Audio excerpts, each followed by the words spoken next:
ਇੰਡੋਜ਼ TV ਦੇਖ ਰਹੇ ਸਾਰੇ ਦਰਸ਼ਕਾਂ ਦਾ ਬਹੁਤ-ਬਹੁਤ ਸਵਾਗਤ। ਸਤਿ ਸ੍ਰੀ ਅਕਾਲ ਦੋਸਤੋ, ਮੈਂ ਦਲਜੀਤ ਸਿੰਘ ਲੈ ਕੇ ਆਇਆ ਪ੍ਰੋਗਰਾਮ ਇੰਡੋਜ਼ ਪ੍ਰਾਈਮ, ਜਿਸ ਵਿੱਚ ਅਸੀਂ ਰਾਜਨੀਤਿਕ, ਧਾਰਮਿਕ, ਸੱਭਿਆਚਾਰਕ ਮਾਮਲਿਆਂ ਦੇ ਉੱਤੇ ਚਰਚਾ ਕਰਦੇ ਹਾਂ। ਅਤੇ ਹਮੇਸ਼ਾ ਦੀ ਤਰ੍ਹਾਂ ਮੇਰਾ ਜਿਹੜਾ ਸਾਥ ਆ ਉਹ ਹਰਜੀਤ ਲਸਾੜਾ ਜੀ ਨਿਭਾਉਣਗੇ, ਜਿਹੜੇ ਕਿ ਪੰਜਾਬੀ ਟ੍ਰਿਬਿਊਨ ਦੇ ਪੱਤਰਕਾਰ ਨੇ ਕੁਈਨਜ਼ਲੈਂਡ ਤੋਂ। ਦੋਸਤੋ, ਅੱਜ 6 ਜਨਵਰੀ 2025 ਨਵੇਂ ਸਾਲ ਦਾ ਪਲੇਠਾ ਪ੍ਰੋਗਰਾਮ ਤੁਹਾਡੇ ਨਾਲ ਅਸੀਂ ਸਾਂਝਾ ਕਰਨ ਜਾ ਰਹੇ ਹਾਂ। ਅਤੇ ਇਸ ਪ੍ਰੋਗਰਾਮ ਦੇ ਵਿੱਚ ਜਿਹੜੀਆਂ ਗੱਲਾਂ ਬਾਤਾਂ ਆਪਾਂ ਸ਼ੁਰੂ ਕਰਦੇ ਹਾਂ, ਪਹਿਲਾਂ ਸਵਾਗਤ ਕਰਦੇ ਹਾਂ ਲਸਾੜਾ ਸਾਹਿਬ ਦਾ। ਸਤਿ ਸ਼੍ਰੀ ਅਕਾਲ ਲਸਾੜਾ ਸਾਹਿਬ, ਸਵਾਗਤ ਹੈ ਪ੍ਰੋਗਰਾਮ ਵਿੱਚ। ਸਤਿ ਸ਼੍ਰੀ ਅਕਾਲ ਜੀ, ਧੰਨਵਾਦ ਜੀ। ਅਤੇ ਲਸਾੜਾ ਸਾਹਿਬ, ਸੁਰਖੀਆਂ ਤੋਂ ਹੀ ਆਪਾਂ ਸ਼ੁਰੂ ਕਰਦੇ ਹਾਂ ਕਿ ਕਾਫੀ ਸੁਰਖੀ ਜਿਹੜੀ ਆ ਛਾਈ ਹੋਈ ਆ ਅੱਜ ਕੱਲ੍ਹ ਮੀਡੀਆ ਦੇ ਵਿੱਚ, ਇੰਡੀਆ ਦੇ ਵਿੱਚ, ਕਿ ਜਿਹੜੀ ਆਮ ਆਦਮੀ ਪਾਰਟੀ ਇੱਕ ਆਮ ਬੰਦੇ ਦਾ ਨਾਅਰਾ ਲੈ ਕੇ ਆਈ ਸੀ, ਮਫਲਰ ਮੈਨ, ਜਾਣੀ ਮਫਲਰ ਪਾ ਕੇ ਰੱਖਦੇ ਹੁੰਦੇ ਸੀ ਕੇਜਰੀਵਾਲ ਸਾਹਿਬ। ਈਵਨ ਕਿ ਹੁਣ ਤਾਂ ਫੋਟੋਆਂ ਵੀ ਕਾਫੀ ਜ਼ਾਹਰ ਹੋ ਰਹੀਆਂ, ਜਿਹਦੇ ਵਿੱਚ ਕਿ ਇੱਕ ਹੰਗਰ ਸਟ੍ਰਾਈਕ ਜਦੋਂ ਉਹਨਾਂ ਨੇ ਰੱਖੀ ਹੋਈ ਸੀ, ਭੁੱਖ ਹੜਤਾਲ, ਉਹਦੇ ਵਿੱਚ ਸਰੀਰ ਚਲੋ ਭੁੱਖ ਦੇ ਨਾਲ ਵੀ ਹੋ ਜਾਂਦਾ ਆ, ਅਤੇ ਉਸ ਤੋਂ ਬਾਅਦ ਹੋਣ ਦੀ ਉਹ ਇੱਕ ਡਿਫਰੈਂਸ ਜਿਹੜਾ ਆ ਉਹ ਦੱਸਿਆ ਜਾਂਦਾ ਆ ਕਿ ਆਮ ਆਦਮੀ ਪਾਰਟੀ ਹੁਣ ਆਮ ਰਹੀ ਨਹੀਂ, ਜਾਂ ਇੱਕ ਆਮ ਆਦਮੀ ਜਿਹੜਾ ਸੀ ਉਹ ਆਮ ਬੰਦਾ ਹੁਣ ਰਿਹਾ ਨਹੀਂ। ਕੈਗ ਦੀ ਰਿਪੋਰਟ ਆਈ ਆ। ਕੈਗ ਜਿਹੜਾ ਕਿ ਭਾਰਤ ਦੇ ਵਿੱਚ ਆਡੀਟਰ ਜਨਰਲ ਆ, ਜਿਹੜਾ ਕਿ ਕੰਟਰੋਲ ਕਰਦਾ ਆ ਸਾਰੀਆਂ ਚੀਜ਼ਾਂ ਨੂੰ, ਅਤੇ ਆਪਣੀ ਜਿਹੜੀ ਰਿਪੋਰਟ ਆ ਉਹ ਸਾਲਾਨਾ ਪਾਰਲੀਮੈਂਟ ਦੇ ਵਿੱਚ ਪੇਸ਼ ਕਰਦਾ ਕਿ ਕਿੱਥੇ ਖਰਚਾ ਹੋਇਆ, ਯਾਨੀ ਲੇਖਾ ਜੋਖਾ ਸਾਰਾ ਹਿਸਾਬ ਕਿਤਾਬ ਕੈਗ ਜਿਹੜੀ ਆ ਉਹ ਰੱਖਦੀ ਆ। ਬਹੁਤ ਵੱਡੀ ਸੰਸਥਾ ਜਿਹੜੀ ਇੰਡੀਆ ਦੇ ਵਿੱਚ ਹੈਗੀ ਆ। ਕੈਗ ਦੀ ਰਿਪੋਰਟ ਦੇ ਵਿੱਚ ਇਹ ਸਾਹਮਣੇ ਆਇਆ ਕਿ ਕੇਜਰੀਵਾਲ ਸਾਹਿਬ ਨੇ ਆਪਣੇ ਜਿਹੜਾ ਮੁੱਖ ਮੰਤਰੀ ਨਿਵਾਸ ਆ ਉਹਦੇ ਉੱਤੇ ਖਰਚਾ ਬਾਹਲਾ ਹੀ ਕਰ ਬੈਠੇ ਆ। ਅਤੇ ਇਹ ਕਿੱਦਾਂ ਲੱਗਾ ਕਿ ਮਫਲਰ ਮੈਨ ਟੂ ਮੈਂਸ਼ਨ ਮੈਨ? ਜੀ, ਧੰਨਵਾਦ ਕਰਦੇ ਹਾਂ। ਪਹਿਲੀ ਬੜੀ ਤੁਸੀਂ ਕਹਿ ਲਓ ਵੀ ਤਿੱਖੀ ਸੁਰਖੀ ਚੱਕ ਲਈ ਆ। ਉਹ ਵੈਸੇ ਤਾਂ ਜਿਹੜੇ ਕਹਿੰਦੇ ਘਰ-ਬਾਰ ਕੋਠੀਆਂ ਬਣਾਉਣੀਆਂ ਪੰਜਾਬੀਆਂ ਪਜੂਬੀਆਂ ਦੇ ਕੰਮ ਹੁੰਦੇ ਸੀਗੇ, ਵੀ ਪੈਸਾ ਪੂਆ ਉਹਨਾਂ ਇੱਧਰ ਉੱਧਰੋਂ ਆ ਗਿਆ, ਜਾਂ ਬਾਹਰੋਂ ਆ ਗਿਆ, ਜ਼ਮੀਨਾਂ ਤੋਂ ਆ ਗਿਆ। ਅਤੇ ਪਰ ਹੁਣ ਇਹ ਦਿੱਲੀ ਵਾਲਿਆਂ ਨੂੰ ਵੀ ਸ਼ੌਂਕ ਚੜ੍ਹੇ ਆ, ਚਲੋ ਇਹਦੀ ਵੀ ਹੁਣ ਕਰ ਲੈਂਦੇ ਹਾਂ, ਕਿਉਂਕਿ ਕੈਗ ਦੀ ਰਿਪੋਰਟ ਆ ਗਈ, ਉਹਨੂੰ ਆਪਾਂ ਝੁਠਲਾ ਨਹੀਂ ਸਕਦੇ। ਜੀ। ਉਹਨਾਂ ਨੇ ਮੈਂ ਵੀ ਕੋਸ਼ਿਸ਼ ਕੀਤੀ ਹੈ ਕਿ ਮੈਂ ਅੰਕੜੇ ਲੈ ਕੇ ਆਵਾਂ, ਉਹਦੀ ਥੋੜ੍ਹੀ ਕੰਪਿਊਟਰ ਦੀ ਜ਼ਰੂਰ ਮਦਦ ਲੈਣੀ ਪਊਗੀ। ਉਹ ਜੋ ਅੰਕੜੇ ਬਿਆਨ ਕਰ ਰਹੇ ਆ, ਫਿਰ ਹੁਣ ਮਫਲਰ ਮੈਨ ਵਾਲੀ ਤਾਂ ਗੱਲ ਵੈਸੇ ਲੱਗਦੀ ਨਹੀਂ ਹੈਗੀ। ਉਨੇ ਖਰਚੇ ਦੇ ਵਿੱਚ ਤਾਂ ਤੁਸੀਂ ਪੂਰੀ ਦੀ ਪੂਰੀ ਕਲੋਨੀ ਦਾ ਸਾਰਾ ਸੁੱਖ ਸਹੂਲਤਾਂ ਦੇ ਸਕਦੇ ਆ। ਸੋ ਪਹਿਲੀ ਗੱਲ ਤਾਂ ਇਹ ਆ ਵੀ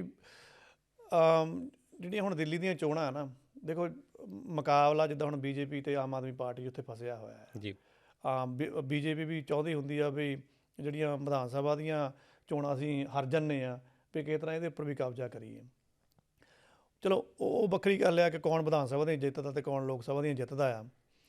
ਇਸ ਟਾਈਮ ਬੀਜੇਪੀ ਨੇ ਜਿੱਦਾਂ ਇੱਕ ਸੁਰਖੀ ਆਪਣੀ ਤਿੱਖੀ ਕਰਤੀ ਆ। ਮੈਨੂੰ ਲੱਗਦਾ ਕਿ ਇਸ ਸੁਰਖੀ ਦੇ ਨਾਲ ਇਹ ਚੋਣਾਂ ਕੱਢਣਗੇ, ਪਰ ਉਹਨਾਂ ਦੀ ਸੁਰਖੀ 'ਚ ਦਮ ਹੈ। ਕਿਉਂਕਿ ਹਾਂ, ਜਿਹੜੀ ਕੈਗ ਦੀ ਰਿਪੋਰਟ ਆ ਉਹਦੇ ਉੱਤੇ ਕਿੰਤੂ ਪਰੰਤੂ ਤਾਂ ਆਪਾਂ ਕਰ ਹੀ ਨਹੀਂ ਸਕਦੇ। ਨਹੀਂ, ਇੱਥੇ ਕਿੰਤੂ ਪਰੰਤੂ ਨਹੀਂ ਕਰ ਸਕਦੇ, ਕਿਉਂਕਿ ਇਹ ਤਸਦੀਕ ਸ਼ੁਦਾ ਆ, ਅਤੇ ਇਹਨੂੰ ਝੁਠਲਾਇਆ ਨਹੀਂ ਜਾ ਸਕਦਾ। ਪਰ ਇੰਨਾ ਜ਼ਰੂਰ ਮੈਨੂੰ ਲੱਗਦਾ ਵੀ ਇੱਕ ਆਮ ਭਾਰਤੀ ਬੰਦਾ ਵੀ ਸੋਚ ਸਕਦਾ ਵੀ ਟਾਈਮਿੰਗ ਬਹੁਤ ਵਧੀਆ ਕੱਢੀ ਇਹਨਾਂ ਨੇ। ਵੀ ਰਿਪੋਰਟ ਦੇਖ ਲਓ, ਪਹਿਲਾਂ ਨਹੀਂ ਆਈ ਜਾਂ ਬਾਅਦ 'ਚ ਨਹੀਂ ਆਈ, ਹੁਣੇ ਹੀ ਆਈ ਆ ਜਦੋਂ ਬੀਜੇਪੀ ਨੇ ਆਪਣੀ ਚੋਣ ਮੁਹਿੰਮ ਤਿੱਖੀ ਕਰਨੀ ਸੀਗੀ। ਚਲੋ ਆਪਾਂ ਵਿੱਚ ਵੜਦੇ ਹਾਂ, ਦੇਖਦੇ ਹਾਂ ਕੀ ਆਇਆ ਅਤੇ ਕੀ ਗਿਆ। ਸੋ ਕੇਜਰੀਵਾਲ ਵਰਸਸ ਉਹਦਾ ਸ਼ੀਸ਼ ਮਹਿਲ ਜਿਹੜਾ ਘਰ ਬਣਾਇਆ ਹੈ ਨਾ, ਉਹਦਾ ਆਪਾਂ ਮੁਲਾਂਕਣ ਕਰਾਂਗੇ। ਉਹ ਕਹਿੰਦੇ ਆ ਵੀ 33 ਕਰੋੜ ਦਾ ਤੁਸੀਂ ਆਪਣਾ ਜਿਹੜਾ ਘਰ, ਜਿਹਨੂੰ ਸ਼ੀਸ਼ ਮਹਿਲ ਦਾ ਨਾਂ ਦਿੱਤਾ ਗਿਆ, ਵੀ ਉਹ 33 ਕਰੋੜ ਰੁਪਈਆ ਖਰਚ ਦਿੱਤਾ। ਅਤੇ ਮੋਦੀ ਸਾਹਿਬ ਨੇ ਇਹਦੇ ਅਗੇਂਸਟ, ਮਾਫ਼ ਕਰਨਾ, ਕੇਜਰੀਵਾਲ ਸਾਹਿਬ ਨੇ ਇਹਦੇ ਅਗੇਂਸਟ ਕੀ ਜਵਾਬ ਦਿੱਤਾ, ਉਹ ਮੈਨੂੰ ਥੋੜ੍ਹਾ ਹਾਸਾ ਹੀਣਾ ਜਿਹਾ ਲੱਗਦਾ ਵੀ ਇਹ ਕੋਈ ਜਵਾਬ ਥੋੜ੍ਹਾ ਇੱਕ ਮੁਖੀ ਦਾ। ਫਿਰ ਵੀ ਤੁਸੀਂ CM ਦੀ ਕੁਰਸੀ 'ਤੇ ਬੈਠੇ ਹੋ, ਪਾਰਟੀ ਨੂੰ ਲੀਡ ਕਰਦੇ ਆ। ਉਹ ਕਹਿੰਦੇ ਵੀ PM ਸਾਹਿਬ, ਵੀ ਤੁਸੀਂ ਆਪ ਵੀ ਤਾਂ ਫਿਰ 27 ਕਰੋੜ ਵਾਲੇ ਮਕਾਨ 'ਚ ਬੈਠੇ ਹੀ ਆ, ਅਤੇ ਤੁਹਾਡੇ ਤਾਂ ਜਹਾਜ਼ ਹੀ ਇੰਨੇ ਕਰੋੜਾਂ ਦੇ ਆ, ਤੁਹਾਡਾ ਤਾਂ ਕੋਟ ਹੀ 10 ਲੱਖ ਦਾ ਆ, ਅਤੇ ਮੇਰਾ ਤਾਂ ਫਿਰ ਵੀ 33 ਕਰੋੜ ਦਾ ਹੀ ਘਰ ਬਣਿਆ ਆ। ਇਹ ਚਲੋ, ਕੈਗ ਰਿਪੋਰਟ ਦੀ ਜਿਹੜੀ ਤੁਸੀਂ ਇਹ ਗੱਲ ਤੁਸੀਂ ਕਰਦੇ ਹੋ, ਅਸਲੀ ਜਿਹੜਾ ਬਲੇਮਾ ਆ, ਉਹ ਕਹਿੰਦੇ ਵੀ ਜਿਹੜਾ ਐਸਟੀਮੇਟ ਲਵਾਇਆ ਗਿਆ ਸੀ, ਜਾਣੀ ਕੰਮ ਜਦੋਂ ਸ਼ੁਰੂ ਕੀਤਾ ਗਿਆ, ਉਹਦਾ 7.91 ਕਰੋੜ ਰੁਪਏ ਦਾ ਇੱਕ ਐਸਟੀਮੇਟ ਬਣਾਇਆ ਗਿਆ, ਜਿਹੜਾ ਕਿ ਖਰਚਾ ਵੱਧਦਾ 33 ਕਰੋੜ ਤੱਕ ਪਹੁੰਚ ਗਿਆ। ਪਰ ਕੁਛ ਭਾਜਪਾ ਦੇ ਬੰਦੇ ਇੱਦਾਂ ਦੇ ਵੀ ਹੈਗੇ ਆ, ਉਹ ਕਹਿੰਦੇ ਆ ਵੀ 33 ਕਰੋੜ ਰੁਪਈਆ ਅਜੇ ਸਿਰਫ ਇਹ ਇਨੀਸ਼ੀਅਲ ਫਿਗਰਸ ਹੈਗੀਆਂ, ਇਹ ਜਿਹੜਾ ਹੋ ਸਕਦਾ ਵੀ ਇਹ 70 ਕਰੋੜ ਦੇ ਕਰੀਬ ਜਿਹੜਾ ਖਰਚਾ ਆ ਉਹ ਪੈ ਜਾਵੇ। ਜੀ, ਚਲੋ ਆਪਾਂ ਕੈਗ ਦੀ ਰਿਪੋਰਟ ਦੇ ਉੱਪਰ ਹੀ ਆਉਂਦੇ ਹਾਂ। ਤਾਂ ਆਪਾਂ ਜਿਹੜੇ ਦਰਸ਼ਕ ਆ ਦੇਖ ਰਹੇ ਆ ਜਾਂ ਸੁਣ ਰਹੇ ਆ, ਆਪਾਂ ਉਹਨਾਂ ਨੂੰ ਦੱਸ ਦਈਏ ਵੀ ਇਹ ਜਿਹੜੇ ਅੰਕੜੇ ਦੇਣ ਲੱਗੇ ਆ, ਇਹ ਸਾਡੇ ਅੰਕੜੇ ਨਹੀਂ ਹੈਗੇ। ਹਾਂ, ਕਿਤੇ ਅੰਕੜਿਆਂ ਦੇ ਵਿੱਚ ਹੇਰ-ਫੇਰ ਹੋ ਗਿਆ ਤਾਂ ਉਹਦੀ ਮਾਫੀ, ਪਰ ਉਹ ਅੰਕੜੇ ਬੜੇ ਕਹਿ ਲਓ ਵੀ ਸੁਰਖੀਆਂ ਵਾਲੇ ਅੰਕੜੇ ਆ। ਹੁਣ ਅੰਕੜਿਆਂ ਤੋਂ ਪਹਿਲਾਂ ਜਿਹੜਾ ਪੰਜਾਬ ਦਾ ਸਾਰਾ ਸਾਡਾ ਅਮਲਾ ਬੈਠਾ, ਉਹਦੇ ਵਿੱਚ ਸਾਂਸਦ ਵੀ ਨਹੀਂ ਬਿਠਾ ਲਿਆ ਪੰਜਾਬ ਦੇ, ਵਿਧਾਇਕ ਵੀ ਬਿਠਾ ਲਿਆ, ਪਲੱਸ ਹੋਰ ਵੀ ਜਿਹੜੇ ਕਹਿੰਦੇ ਹੁੰਦੇ ਆ ਵੀ ਕੇਡਰ ਦੇ ਲੀਡਰ ਆ ਜਾਂ ਚੇਅਰਮੈਨ ਆ, ਉਹ ਵੀ ਚੱਕ ਉੱਥੇ ਬਿਠਾਏ ਹੋਏ ਆ। ਉਹਨਾਂ ਦਾ ਉੱਥੇ ਰਿਹਾਇਸ਼ ਕੀ ਆ, ਉਹ ਕਹਿੰਦੇ ਉਹ ਸਾਡੇ ਜਿਹੜੇ ਵਿਧਾਇਕ ਉਹਨੂੰ ਤਾਂ ਪਤਾ ਹੀ ਨਹੀਂ, ਉਹ ਕਹਿੰਦੇ ਤੁਸੀਂ ਆਪਣੇ ਖਰਚੇ ਖੁਰਚੇ ਦਰਾਓ, ਵੀ ਇਹ ਤਾਂ ਕੋਈ ਚੇਅਰ ਚੂਰ ਮੇਰੇ ਨਾਲ ਹੀ ਕੁਛ ਰੱਖਿਆ ਆ। ਹੁਣ ਉੱਥੇ ਇਹ ਗੱਲ ਇਹ ਕਿਉਂ ਨਹੀਂ ਕਰਦੇ ਹੈਗੇ ਵੀ ਜਿਹੜਾ ਤੁਸੀਂ ਸਾਡਾ 34,000 ਕਰੋੜ ਦਿੱਲੀ ਵਾਲੋਂ ਦੇਣਾ ਪੰਜਾਬ ਨੂੰ, ਉਹ ਕਦੋਂ ਦੇਣਾ ਆ? ਇੱਧਰ 33 ਕਰੋੜ ਤਾਂ ਤੁਸੀਂ ਆਪਣੇ ਘਰ ਦੇ ਉੱਪਰ ਆ ਰਿਹਾ, ਉੱਧਰ ਤਾਂ 34 ਕਰੋੜ ਰੁਪਏ ਦਾ ਆ। ਮਤਲਬ ਕਿ ਤੁਸੀਂ ਆਪਣੇ ਸੂਬੇ ਨੂੰ ਛੱਡ ਕੇ ਉੱਧਰ ਉਹਦੀ ਮਦਦ ਲਈ ਬੈਠੇ ਆ, ਤੇ ਉਹ ਵੀ ਤੁਹਾਨੂੰ ਇਹ ਸੁਣਾਇਆ ਗਿਆ ਆ ਵੀ ਕਰੋ ਜਾਂ ਮਰੋ, ਜਾਂ ਤਾਂ ਕੁਛ ਕਰ ਦਿਓ ਨਹੀਂ ਤਾਂ ਮਰੋ, ਕੁਛ ਨਹੀਂ ਮਿਲਣਾ ਹੈਗਾ। ਜਿਹੜੀ ਪੰਜਾਬ ਦਾ ਤਾਂ ਪੈਸਾ ਉੱਥੇ 34,000 ਕਰੋੜ ਅੜਿਆ ਪਿਆ ਆ, ਉਹਦਾ ਕੋਈ ਥਾਂ ਪਤਾ ਨਹੀਂ ਹੈਗਾ। ਚਲੋ ਹੁਣ ਕੈਗ ਦੀ ਰਿਪੋਰਟ ਨੇ ਤਾਂ ਨਹੀਂ ਦੱਸਣਾ ਸੀ, ਆਪਾਂ ਕੈਗ ਦੀ ਰਿਪੋਰਟ ਦੀ ਗੱਲ ਕਰਦੇ ਹਾਂ। ਜਿੱਦਾਂ ਤੁਸੀਂ ਕਿਹਾ ਕਿ ਜਦੋਂ ਪ੍ਰੋਜੈਕਟ ਦੀ ਸ਼ੁਰੂਆਤ ਹੋਣੀ ਸੀ, ਜਾਣੀ ਕਿ ਘਰ ਜਦੋਂ ਵੜਨਾ ਸੀਗਾ, ਐਸਟੀਮੇਟ ਸੀ 7 ਕਰੋੜ 91 ਲੱਖ ਦਾ। ਹੁਣ ਟੈਂਡਰ ਦੇਣਾ ਨਾ ਕਿਸੇ ਨੂੰ, ਠੇਕੇਦਾਰ ਨੂੰ ਜਦੋਂ ਟੈਂਡਰ ਦਿੱਤਾ ਗਿਆ, ਕੀਮਤ ਉਦੋਂ ਹੀ ਵੱਧ ਗਈ, ਉਦੋਂ ਕੀਮਤ ਬਣ ਗਈ 8 ਕਰੋੜ 62 ਲੱਖ ਰੁਪਈਆ। ਟੈਂਡਰ 'ਚ ਕੀਮਤ ਇੰਨੀ ਵੱਧ ਗਈ। ਤੇ ਜਦੋਂ ਇਹ ਤਿਆਰ ਹੋ ਕੇ ਹਟਿਆ ਤਾਂ ਇਹ ਬਣਿਆ ਹੈਗਾ 33 ਕਰੋੜ 66 ਲੱਖ ਰੁਪਏ ਦਾ। ਹੁਣ ਚੀਜ਼ ਦੀ ਸ਼ੁਰੂਆਤ ਹੋਈ ਆ ਔਰ ਬਣਿਆ ਆ, ਇਹ ਕੀ ਆ? ਸਿਵਲ ਵਰਕ ਆ, ਸਿਵਲ ਇੰਜੀਨੀਅਰਿੰਗ ਦੇ ਵਿੱਚ ਉਹ ਸਾਰਾ ਕੁਝ ਆਉਂਦਾ ਆ। ਗੱਲ ਇੱਥੇ ਨਹੀਂ ਖਤਮ ਹੋਈ ਹੈਗੀ। ਕੈਗ ਦੀ ਰਿਪੋਰਟ ਇਹ ਕਹਿੰਦੀ ਆ ਇਸ ਤੋਂ ਬਾਅਦ ਦੇ ਖਰਚੇ ਵੀ ਦੇਖੋ ਕੀ ਆ। ਉਹ ਮੈਂ ਥੋੜ੍ਹੀ ਲੈ ਕੇ ਆਇਆ, ਮੈਂ ਜਲਦੀ ਨਾਲ ਦੱਸ ਦਿੰਦਾ। ਉਹ ਬਾਅਦ ਦੇ ਖਰਚੇ ਜਿਹਨੂੰ ਆਪਾਂ ਕਹਿੰਦੇ ਆ ਵੀ ਉੱਥੇ ਐਂਟੀਕ 'ਤੇ ਖਰਚਾ ਕੀਤਾ, ਪਤਾ ਨਹੀਂ ਕੀ ਕੁਛ ਅੰਦਰ ਲਾਇਆ ਹੋਣਾ, ਤੇ ਉਹਦੇ ਉੱਪਰ ਕਹਿੰਦੇ 18.88 ਕਰੋੜ ਉੱਤੇ ਖਰਚ ਦਿੱਤਾ। ਠੀਕ ਆ ਜੀ। ਟੀਵੀ ਦਾ ਕੰਸੋਲ ਕਹਿੰਦੇ ਲਾਇਆ 20,34,200 ਰੁਪਏ ਉੱਤੇ ਲਾਤਾ ਟੀਵੀ ਦੇ ਕੰਸੋਲ ਤੇ। ਹਾਂਜੀ, ਪਤਾ ਨਹੀਂ ਉਹ ਟੀਵੀ ਦੇ ਵਿੱਚੋਂ ਪਤਾ ਨਹੀਂ ਆਪੇ ਖੜ ਕੇ ਬੋਲਣਾ ਜਾਂ ਕੀ ਕਰਨਾ ਆ। ਤੇ ਫਿਰ ਕਹਿੰਦੇ ਜੀ ਉੱਥੇ ਮਿਨੀ ਬਾਰ ਬਣਾ ਲਿਆ, ਨਾਲੇ ਕਹਿੰਦੇ ਉਹ ਵੈਸ਼ਨੋ ਟਾਈਪ ਜਿਹੇ ਬੰਦੇ ਆ, ਦਾਰੂ ਨਹੀਂ ਪੀਂਦੇ ਹੈਗੇ, ਉੱਥੇ ਮਿਨੀ ਬਾਰ ਯੂਨਿਟ ਲਾ ਲਿਆ 4,80,052 ਰੁਪਏ ਦਾ। ਸੋ ਇਹਦੇ ਉੱਪਰ ਵੀ ਮੇਰੇ ਖਿਆਲ ਭਾਜਪਾ ਵਾਲੇ ਬਹੁਤ ਚੁਸਕੀ ਲੈ ਰਹੇ ਆ ਵੀ ਭਾਈ ਤੂੰ ਤਾਂ ਵੈਸ਼ਨੋ ਬੰਦਾ, ਮਤਲਬ ਕਿ ਇੰਨਾ ਖਰਚਾ, ਬਾਰ ਬਣਾ ਲਿਆ, ਪਤਾ ਨਹੀਂ ਉੱਥੇ ਕੀ ਕਰਨਾ ਆ। ਚਲੋ ਖੈਰ, ਤੁਸੀਂ ਉਹ ਦੇਖਿਆ ਹੋਣਾ ਆਪਣੇ 2-4 ਦਿਨ ਪਹਿਲਾਂ ਵੀਡੀਓ ਦੇ ਵਿੱਚ, ਉੱਥੇ ਕਿ ਐਲ ਸ਼ੇਪ ਸੋਫਾ ਲੱਗਾ ਹੋਇਆ ਹੈ ਜੀ।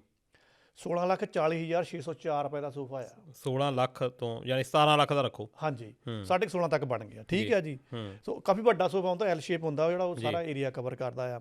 ਫਿਰ ਇਹਨਾਂ ਨੇ ਕਹਿੰਦੇ ਜਿਮ ਵੀ ਬਣਾਇਆ। ਉੱਦਾਂ ਤਾਂ ਕਹਿੰਦੇ ਖੰਘਦੇ ਰਹਿੰਦੇ, ਹੁਣ ਪਤਾ ਜਿਮ ਪਤਾ ਨਹੀਂ ਕੱਲ੍ਹ ਹੀ ਬਣਾਇਆ, ਮਤਲਬ ਕਿ ਜਿਮ ਦੇ ਸਮਾਨ ਸਾਰਾ ਲਾਇਆ। ਇਟ ਮੀਨਸ ਕੰਪਲੀਟ ਜਿਮ ਬਣਾਇਆ 18,52,155 ਰੁਪਏ ਦਾ ਜਿਮ। ਮੈਨੂੰ ਲੱਗਦਾ ਵੀ 15 ਕੁ ਪਿੰਡਾਂ ਦੇ ਵਿੱਚ ਸਾਰਾ ਜਿਮ ਬਣ ਜਾਣੇ ਆ, ਜਿੰਨਾ ਕਿ ਇੱਥੇ ਲਾਤਾ। ਕਿਚਨ ਉਹਨਾਂ ਨੇ ਬਣਾਈ ਆ ਜੀ, ਉਹਦੇ ਵਿੱਚ 39,08,846 ਰੁਪਏ ਲਾਏ ਆ। ਤੇ ਪਤਾ ਨਹੀਂ ਵੀ ਉਹ ਕਿਚਨ ਦੇ ਵਿੱਚ ਫਿਰ ਕੀ ਲਾਇਆ ਆ। ਸਿਲਕ ਦਾ ਕਾਰਪੇਟ ਵਿਛਾਇਆ ਆ। ਵੈਸੇ ਕਹਿੰਦੇ ਕਾਰਪੇਟ ਉੱਥੇ ਪਹਿਲਾਂ ਵੀ ਸੀਗੇ, ਪਰ ਸਿਲਕ ਮੁਲਾਇਮ ਹੋਣਾ ਵਧੀਆ ਲੱਗਦਾ ਹੋਣਾ ਤੁਰ ਕੇ। ਤੇ 16,27,690 ਰੁਪਏ ਦਾ ਉੱਥੇ ਉਹ ਮੈਟ ਬਚਿਆ ਸਿਲਕ ਦਾ। ਤੇ ਇੱਕ ਰਾਊਂਡ ਡਾਈਨਿੰਗ ਟੇਬਲ, ਇਹ ਫਿਗਰਾਂ ਉਹ ਕੈਗ ਦੀ ਰਿਪੋਰਟ ਦੀਆਂ ਹੀ ਆ। ਰਾਊਂਡ ਡਾਈਨਿੰਗ ਟੇਬਲ ਲਗਾਇਆ ਕਹਿੰਦੇ 4,80,052 ਰੁਪਏ ਦਾ। 4 ਲੱਖ ਦਾ ਟੇਬਲ ਹੁੰਦਾ ਡਾਈਨਿੰਗ ਟੇਬਲ, ਤੇ ਰੋਟੀ ਖਾਣੀ ਆ ਮਫਲਰ ਵਾਲੇ ਬੰਦੇ ਨੇ। ਤੇ ਸੈਂਟਰੀ ਤੇ ਖਰਚਾ 1.8 2 ਕਰੋੜ ਕਹਦੀ ਹੈ, ਪੌਣੇ 2 ਤੋਂ ਤਾਂ ਚਲੇ ਗਏ ਨਾ ਉੱਪਰ। 2 ਕਰੋੜ ਦਾ ਕਹਿੰਦੇ ਉਹ ਖਰਚਾ ਕਰ ਲਿਆ। ਉਹ ਬਈ ਯਾਰ ਸੈਨੇਟਰੀ ਦੇ ਉੱਪਰ ਮਤਲਬ ਕਿਹੜੀਆਂ ਇਹੋ ਜਿਹੀਆਂ ਟੋਲਟਾਂ ਲਾਦੀਆਂ, ਕਿਹੜਾ ਤੁਸੀਂ ਉੱਥੇ ਉਹ ਕਰਨੀਆਂ ਤਾਂ ਤੁਸੀਂ ਜਾ ਕੇ ਉਹ ਪੋਟੀਆਂ ਜਾਂ ਵੀ ਕਿਹੜਾ ਤੁਸੀਂ ਸੋਨਾ ਕਰਨ ਜਾਣਾ ਆ। ਤੇ ਵੀ ਇੰਨਾ ਖਰਚਾ, ਮਤਲਬ ਕਿ ਸੋ ਕਹਿਣ ਦਾ ਮਤਲਬ ਹੋਏ ਤਾਂ ਤੁਸੀਂ ਪਹਿਲੀ ਗੱਲ ਕਹੀ ਆ ਵੀ ਮਫਲਰ ਦੀ, ਜਾਂ ਕਹਿ ਲਓ ਵੀ ਉਹ ਇੱਕ ਜਿੱਥੋਂ ਤੁਸੀਂ ਰਾਜਨੀਤੀ ਸਟਾਰਟ ਕੀਤੀ ਸੀਗੀ, ਜਿਹੜੀਆਂ ਤੁਸੀਂ ਗੱਲਾਂ ਕਰਦੇ ਸੀ, ਉਹ ਕਿੱਥੇ ਰਹਿ ਗਈਆਂ? ਤੇ ਤੁਸੀਂ ਆ ਟੈਕਸ ਪੇਅਰ ਦਾ ਪੈਸਾ ਲਾਣ ਕਿੱਥੇ ਡਏ? ਚਲੋ ਆ ਤੁਸੀਂ ਕਾਫੀ ਵੈਸੇ ਫਿਗਰ ਦਿੱਤੀਆਂ। ਮੈਂ ਵੀ ਉਹ ਕੈਗ ਰਿਪੋਰਟ ਜਿਹੜੀ ਪੜ੍ਹ ਰਿਹਾ ਸੀ ਜੀ। ਵਾਸ਼ਿੰਗ ਮਸ਼ੀਨ 1.9 ਲੱਖ ਦੀ, ਯਾਨੀ 2 ਲੱਖ ਦੀ ਤੁਸੀਂ ਰੱਖੋ। ਤੇ ਹਾਂ, ਇਹੀ ਮੈਂ ਦੱਸਣ ਲੱਗਾ ਵੀ ਇਹ ਚੀਜ਼ਾਂ ਆਪਾਂ ਵੀ ਇੱਥੇ ਯੂਜ਼ ਕਰਦੇ ਹਾਂ ਇੱਥੇ। ਹੁਣ ਇਹਦੇ ਵਿੱਚ ਇੱਕ ਚੀਜ਼ ਆ ਕਿ ਮਾਈਕ੍ਰੋਵੇਵ ਆ 1.8 ਲੱਖ ਦਾ। ਤੇ ਇਹਦਾ ਮਤਲਬ ਕੀ ਹੈ ਕਿ $1,700 ਦਾ। ਮੈਨੂੰ ਲੱਗਦਾ ਆਸਟ੍ਰੇਲੀਆ ਦੇ ਵਿੱਚ ਵੀ ਆਪਾਂ 400 ਜਾਂ 500 ਦਾ ਇੱਕ ਵਧੀਆ, ਜੇ ਕਹਿ ਲਈਏ ਵੱਡੇ ਸਾਈਜ਼ ਦਾ $500-600 ਦਾ, ਯਾਨੀ 25,000 ਤੋਂ ਸ਼ੁਰੂ ਹੋ ਜਾਂਦਾ। ਯਾਨੀ ਜੇ ਇੱਥੇ ਦੀ ਆਪਾਂ ਫਿਗਰ, ਮੈਨੂੰ ਲੱਗਦਾ ਇੰਡੀਆ ਸ਼ਾਇਦ ਹੋਰ ਵੀ ਸਸਤਾ ਹੋਵੇ। ਤੁਸੀਂ ਮਹਿੰਗੇ ਮਾਈਕ੍ਰੋਵੇਵ ਦੀ ਗੱਲ ਕੀਤੀ ਹੈ, ਪੈਨਾਸੋਨਿਕ ਚ ਲਿਆ ਹੋਰ ਲਿਆ ਵੱਡੇ, ਉੱਦਾਂ ਤਾਂ ਤੁਸੀਂ ਜੇ ਠੀਕ ਠਾਕ ਲੈਣਾ $35 ਤੋਂ ਸਟਾਰਟ ਹੋ ਜਾਂਦਾ। ਯਾਨੀ ਆਪਾਂ ਇਹ ਕਰਦੇ ਹਾਂ ਵੀ ਚਲੋ ਇਹ ਮੁੱਖ ਮੰਤਰੀ ਸਾਹਿਬ ਆ ਵੀ 25-26 ਤੋਂ, ਤੇ ਇਹ 1.8 ਲੱਖ ਤੇ ਇਹਦੇ ਵਿੱਚ ਆਉਂਦਾ। ਫਿਰ ਇਹਦੇ ਵਿੱਚ ਉਹ ਓਵਨ ਦੀ ਗੱਲ ਕੀਤੀ ਆ, ਜਿਹੜੇ ਆਪਾਂ ਓਵਨ ਕਹਿ ਦਿੰਦੇ ਆ, ਜਿਹੜੇ ਵਾਲੇ ਹਾਂਜੀ ਚੁੱਲ੍ਹੇ ਓਵਨ ਜਿਹੜੇ ਹੀਟ ਕਰਨ ਵਾਲੇ ਪੀਜ਼ਾ ਪੂਜ਼ਾ ਬਣਾਉਣ ਵਾਲੇ, ਹਾਂਜੀ ਉਹਦੇ ਉੱਤੇ ਵੀ ਇੰਨਾ ਜ਼ਿਆਦਾ ਵੀ 6.5 ਲੱਖ, ਤੇ ਜਾਣੀ ਕਹਿ ਲਓ ਵੀ ਕਿੰਨਾ ਬਣ ਗਿਆ ਇਹ ਕੋਈ 10,000 ਜਾਂ ਥੋੜ੍ਹਾ ਜਿਹਾ 8,000 7-8,000 ਬਣ ਗਿਆ ਆਸਟ੍ਰੇਲੀਆ ਦਾ। ਮੈਨੂੰ ਲੱਗਦਾ ਵੀ ਓਵਨ ਐਡਾ ਮਹਿੰਗਾ ਤਾਂ ਕੋਈ ਨਹੀਂ, ਇੱਥੇ $1,000 ਦੇ ਵਿੱਚ ਬਹੁਤ ਵਧੀਆ ਤੁਸੀਂ ਬਨਿੰਗ ਦੇ ਤੂੰ ਲੈਂਦੇ। ਮੈਂ ਹੈਰਾਨ ਇਸ ਗੱਲ ਤੇ ਆ ਕਿ ਆਸਟ੍ਰੇਲੀਆ ਦੇ ਵਿੱਚ ਇੰਨੀ ਮੈਨੂਫੈਕਚਰਿੰਗ ਨਹੀਂ ਹੁੰਦੀ ਜੀ, ਕਿ ਇਸ ਕਰਕੇ ਮਹਿੰਗੀਆਂ ਚੀਜ਼ਾਂ ਹੁੰਦੀਆਂ ਵੀ ਇੰਡੀਆ ਦੇ ਵਿੱਚ ਇੰਨੀਆਂ ਮਹਿੰਗੀਆਂ ਚੀਜ਼ਾਂ। ਇਹਦਾ ਮਤਲਬ ਕੀ ਆ ਕਿ ਬਹੁਤ ਹਾਈ, ਇਹ ਨਹੀਂ ਵੀ ਉਹਦੀ ਕੀਮਤਾਂ ਗਲਤ ਆ, ਕੁਆਲਿਟੀ ਦੇ ਉੱਤੇ ਇੰਨਾ ਜ਼ਿਆਦਾ ਜ਼ੋਰ ਦਿੱਤਾ ਗਿਆ। ਦੂਜੀ ਗੱਲ ਇਹ ਆ ਕਿ ਜਿਹੜਾ ਇਹ ਖਰਚਾ ਹੈ ਕੋਈ ਨਵਾਂ ਨਹੀਂ ਕੀਤਾ। ਇਹਦੇ ਉੱਤੇ ਵੀ ਜ਼ਰੂਰ ਦਰਸ਼ਕਾਂ ਦੇ ਨਾਲ ਸਲਾਹ ਆਪਾਂ ਨੂੰ ਕਰਨੀ ਪੈਣੀ ਆ ਵੀ ਇਹ ਜਿਹੜਾ ਖਰਚਾ ਹਰ ਮੁੱਖ ਮੰਤਰੀ ਇੱਦਾਂ ਕਰਦਾ। ਹਰ ਸਟੇਟ ਦਾ ਮੁੱਖ ਮੰਤਰੀ ਜਦੋਂ ਵੀ ਆਉਂਦਾ ਆ, ਉਹ ਆਉਂਦਾ ਹੀ ਪਹਿਲਾਂ ਤਾਂ ਸਾਰੇ ਆਪਣੇ ਘਰ ਦੇ ਸੋਫੇ ਬਦਲਾਉਂਦਾ। ਤੁਸੀਂ ਚਾਹੇ ਪੰਜਾਬ ਦੇ ਮੁੱਖ ਮੰਤਰੀ ਦੀ ਗੱਲ ਕਰ ਲਓ, ਚਾਹੇ ਉੱਤਰ ਪ੍ਰਦੇਸ਼ ਦੇ, ਹਰ ਕੋਈ ਬੰਦਾ ਜਿਹਦਾ ਰਿਕਾਰਡ ਤੁਸੀਂ ਕੱਢ ਕੇ ਦੇਖੋ ਇੱਦਾਂ ਹੀ ਕਰਦਾ, ਹਰ ਕੋਈ ਕਰਦਾ। ਇਹ ਕੋਈ ਨਵਾਂ ਕੰਮ ਨਹੀਂ ਕੀਤਾ। ਇੱਥੇ ਗੱਲ ਕਰਨ ਦਾ ਮੁੱਦਾ ਇਹ ਆ ਕਿ ਆਪਾਂ ਤਾਂ ਇਹ ਕਰਨ ਆਏ ਸੀ ਕਿ ਅਸੀਂ ਰਾਜਨੀਤੀ ਚੇਂਜ ਕਰਨੀ ਆ। ਤੁਸੀਂ ਕੇਜਰੀਵਾਲ ਸਾਹਿਬ ਜਦੋਂ ਤੁਸੀਂ ਸਹੁੰ ਚੱਕੀ ਸੀ, ਤੁਸੀਂ ਮੈਟਰੋ ਦੇ ਵਿੱਚ ਗਏ ਸੀ ਅਤੇ ਲੋਕਾਂ ਨੇ ਕਿੰਨਾ ਸਲਾਹਿਆ ਸੀ ਵੀ ਦੇਖੋ ਸਾਡਾ ਇੱਕ ਮੁੱਖ ਮੰਤਰੀ ਆਇਆ ਸਹੁੰ ਚੁੱਕਣ ਵੀ ਮੈਟਰੋ ਦੇ ਵਿੱਚ ਜਾਂਦਾ। ਉਸ ਵੇਲੇ ਸਾਡੇ ਕੋਲ ਛੋਟੀ ਗੱਡੀ ਸੀ, ਵਰਤਦੇ ਹੁੰਦੇ ਸੀ, ਹਾਂਜੀ ਵੈਗਨ ਗੱਡੀ, ਲੈਂਡ ਕਰੂਜ਼ਰ ਆ ਗਈ, ਹੈ ਨਾ। ਅਤੇ ਉਹ ਜਿਹੜੇ ਉਹ ਕਿੱਥੇ ਰਹਿ ਗਿਆ ਆਪਣਾ ਪਿਛੋਕੜ। ਪਰ ਇਹ ਹੈਗਾ ਚਲੋ ਤੁਸੀਂ ਜੋ ਕੁਛ ਕਰਨਾ ਕਰੋ, ਪਰ ਲੋਕਾਂ ਨੂੰ ਇਹ ਹੁੰਦਾ ਵੀ ਕੁਛ ਨਵਾਂ ਕਰਨ ਦੇ ਚਾਹਵਾਨ ਜਦੋਂ ਲੋਕੀ ਹੁਣ ਆਉਣਗੇ ਵੀ ਅਸੀਂ ਹਾਂ ਰਾਜਨੀਤੀ 'ਚ ਕੁਛ ਨਵਾਂ ਕਰਨਾ, ਅਤੇ ਲੋਕਾਂ ਦਾ ਵਿਸ਼ਵਾਸ ਨਾ ਤੋੜੋ। ਲੋਕਾਂ ਦੇ ਹੈ ਨਾ, ਨੋ ਡਾਊਟ ਕਿ ਜ਼ਰੂਰਤਾਂ ਵੀ ਹੁੰਦੀਆਂ, ਮੁੱਖ ਮੰਤਰੀ ਨੂੰ ਜ਼ਰੂਰਤ ਹੁੰਦੀ ਆ। ਤੁਸੀਂ ਕਿਹਾ ਵੀ ਇੱਕ ਸਾਡੇ ਛੋਟੇ ਘਰ ਦੇ ਵਿੱਚ ਸਰਦਾ ਨਹੀਂ, ਲੋਕ ਬਹੁਤ ਆਉਂਦੇ ਆ, ਇਹ ਮੰਨਣਯੋਗ ਗੱਲਾਂ। ਪਰ ਜਿਹੜੀਆਂ ਲਗਜ਼ਰੀ ਆਈਟਮਾਂ ਸਲਾਈਆਂ ਗਈਆਂ ਇਹਦੇ ਨਾਲ ਕੋਈ ਸਹਿਮਤੀ ਨਹੀਂ, ਕਿਉਂਕਿ ਟੈਕਸ ਪੇਅਰ ਦਾ ਖਰਚਾ ਆ, ਇਹਨੂੰ ਬਚਾਇਆ ਜਾ ਸਕਦਾ ਸੀ। ਜਾਂ ਇਹ ਤੋਂ ਬਾਅਦ ਸਾਨੂੰ ਗੱਲਾਂ ਜਿਹੜੀਆਂ ਇਹਨਾਂ ਦੇ ਉੱਤੇ ਕਰਨੀਆਂ ਚਾਹੀਦੀਆਂ। ਹੋਰ ਕੁਛ ਕਹਿਣਾ ਇਹਨਾਂ ਦੇ ਬਾਰੇ ਜੀ? ਕੁਛ ਜੀ ਇਹਦੇ ਵਿੱਚ ਮੈਂ 2 ਚੀਜ਼ਾਂ ਹੋਰ ਕਹਿ ਦਿੰਦਾ, ਕਿਉਂਕਿ ਹੁਣ ਜਿਹੜੀਆਂ ਤੁਸੀਂ ਆਈਟਮਾਂ ਉਹ ਤਾਂ ਹੋਰ ਵੀ ਲੱਭ ਕੇ ਲੈ ਆਉਂਦੀਆਂ, ਜਿਹੜੀ ਮੇਰੇ ਹਜੇ ਨਿਗਾਹ 'ਚ ਨਹੀਂ ਪਈਆਂ ਸੀਗੀਆਂ। ਮੈਂ ਮੋਟੀਆਂ ਜਿਹੀਆਂ ਉਸ ਰਿਪੋਰਟ ਨੂੰ ਦੇਖਿਆ। ਹੁਣ ਇਹਨਾਂ ਨੇ ਬੀਜੇਪੀ ਨੇ ਆਪਣੇ 38 ਉਮੀਦਵਾਰ ਹਜੇ ਉੱਥੇ ਸੂਚੀ ਜਾਰੀ ਕੀਤੀ ਆ। ਇਹਨਾਂ ਨੇ ਆਪਣੇ 70 ਦੇ 70 ਪੂਰੇ ਕਰ ਦਿੱਤੇ ਆ। ਓਕੇ, ਸੋਚਣੇ ਵਾਲੀ ਗੱਲ ਆ ਜਿਹੜੇ ਇਹਨਾਂ ਦੇ ਮੁੱਖ ਉਮੀਦਵਾਰ ਆ ਆਮ ਆਦਮੀ ਪਾਰਟੀ ਦੇ, ਉਹ ਕਿੱਥੋਂ ਆਏ ਹੋ ਆ ਜਾਂ ਬੀਜੇਪੀ ਨੇ, ਮਾਫ਼ ਕਰਨਾ, ਬੀਜੇਪੀ ਨੇ ਜਿਹੜੇ ਆਪਣੇ ਮੁੱਖ ਸੀਟਾਂ ਦੇ ਆ, ਮੈਂ ਉਹ 2 ਸੀਟਾਂ ਦਾ ਨਾਂ ਜ਼ਰੂਰ ਇੱਥੇ ਸ਼ੇਅਰ ਕਰਾਂਗਾ, ਉਹ ਇਹਨਾਂ ਦੇ ਬੰਦੇ ਆਏ ਹੋਏ ਆ। ਮੇਨ ਇਹਨਾਂ ਦੀ ਪਾਰਟੀਆਂ ਦੇ ਵਿੱਚੋਂ ਨਿਕਲ ਕੇ ਆਏ ਹੋਏ ਆ। ਅੱਜ ਉਹ ਬੰਦੇ ਬੀਜੇਪੀ ਦੇ ਕਹਿ ਲਓ ਕਿ ਪਹਿਲੇ ਗੇੜ ਦੇ ਨੇਤਾ ਬਣ ਕੇ ਇਹਨਾਂ ਦੇ ਨਾਲ ਹੁਣ ਲੜਾਈ ਪਾ ਰਹੇ ਆ। ਮਤਲਬ ਕਿ ਤੁਹਾਡੀ ਪਾਰਟੀ ਨੂੰ ਤੁਹਾਡਾ ਬੰਦਾ ਇੱਕ ਤਰੀਕੇ ਦੇ ਨਾਲ ਮੁਸ਼ਕਿਲ 'ਚ ਪਾ ਰਿਹਾ, ਅਤੇ ਉੱਪਰ ਉਹਨੂੰ ਸਪੋਰਟ ਦੂਜੀ ਪਾਰਟੀ ਦੀ ਮਿਲ ਰਹੀ ਆ। ਫਿਰ ਕਿਹਦੀ ਜਿੱਤ ਹੋਣੀ ਕਿਹਦੀ ਹਾਰ ਹੋਣੀ ਆਪਾਂ ਥੋੜ੍ਹੀ ਸਮੀਕਰਨ ਲਾ ਸਕਦੇ ਹਾਂ। ਪਲੱਸ ਸਾਡੇ ਕੋਲ ਜੇ ਆਪਾਂ 2 ਸੀਟਾਂ ਦੀ ਗੱਲ ਕਰ ਲੈਂਦੇ ਹਾਂ, ਕੇਜਰੀਵਾਲ ਦਾ ਮੁਕਾਬਲਾ ਹੈਗਾ ਆ ਪਰਮੇਸ਼ ਵਰਮਾ ਨਾਲ। ਇਹ ਸਿੰਘ ਸਾਹਿਬ ਨਹੀਂ, ਸਿੰਘ ਸਾਹਿਬ ਤਾਂ ਨਹੀਂ ਕਹਿਣਾ ਚਾਹੀਦਾ ਇੱਥੇ, ਸਾਹਿਬ ਸਿੰਘ ਦੇ ਮੇਰੇ ਖਿਆਲ ਜਿਹੜੇ ਮੁੱਖ ਮੰਤਰੀ ਸੀਗੇ, ਠੀਕ ਆ, ਇਹ ਵੀ ਤਾਂ ਉੱਧਰੋਂ ਹੀ ਆਏ ਹੋਏ ਆ। ਇਹਨਾਂ ਦੇ ਬੰਦੇ ਸੀਗੇ, ਅੱਜ ਇਹਨਾਂ ਦੇ ਖਿਲਾਫ ਉਹ ਖੜੇ ਪਏ ਆ। ਅਤੇ ਕਾਲਕਾ ਦੀ ਸੀਟ ਤੋਂ ਆਪਣੇ ਕੋਲ ਆਤਸ਼ੀ, ਉਹਦਾ ਮੁਕਾਬਲਾ ਹੈਗਾ ਆ ਅਲਕਾ ਲਾਂਬਾ ਨਾਲ। ਅਲਕਾ ਲਾਂਬਾ ਵੀ ਤਾਂ ਇਹਨਾਂ ਦੀ ਸੀ ਜਿਹੜੀ ਕਾਂਗਰਸ ਚਲ ਗਈ ਆ।